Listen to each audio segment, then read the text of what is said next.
கூட்டு சேர்ந்து கொள்ளையடிக்கிற நாட்டில் நீ குரட்டை போட்டு தூங்காதப்பா வீட்டில்.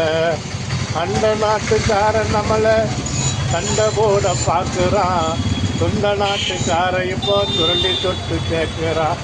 கண்ட கதைகள் பேசி காலத்தை கழிக்காத, கண்ணை மூடி சுதந்திரத்தை கனவுளையும் பார்க்காத. ஐயா கூட்டு சேர்ந்து கொள்ளையடிக்கிறான் நாட்டில், நீ குரட்டை போட்டு தூங்காதப்பா வீட்டில். நம்முடைய தமிழ்நாட்டில் நடைபெறவிருக்கின்ற 2026 சட்டமன்ற தொகுதியில் மக்களின் ஆட்சியோடு வேட்பாளராக மக்கள் பணியாற்ற இருக்கிறேன். இந்த தேர்தல் களம் இந்த கடையநல்லூர் சட்டமன்ற தொகுதியில் வாக்காளர்களுக்கு எண்ணற்ற கோரிக்கைகள் இருக்கிறது. அந்த கோரிக்கைகளில் ஒன்றாக இந்த நகரத்துடைய கோரிக்கை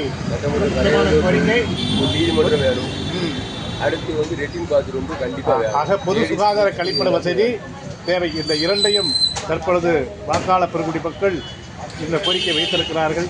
நடைபெறுகின்ற சட்டமன்ற தேர்தலில் அரியணை வேட்பாளராக நிற்க உள்ளதால் மக்கள் எனக்கு வாக்களித்து சட்டமன்றத்துக்கு அனுப்புகின்ற போது நீதிமன்றத்தையும் பொது சுகாதார கழிப்பிடத்தையும் இந்த தேசிய நெடுஞ்சாலைகள் அமைத்து மக்கள் பயன்பாட்டுக்கு கொண்டு வந்து தீர்வேன் என்று வாக்குறுதியாக, தேர்தல் வாக்குறுதியாக மத்திய மாநில அரசுக்கும் அனைத்து வாக்காளர் பெருங்குடி மக்களுக்கும் இக்கோரிக்கையை சமர்ப்பணம் செய்கிறேன்.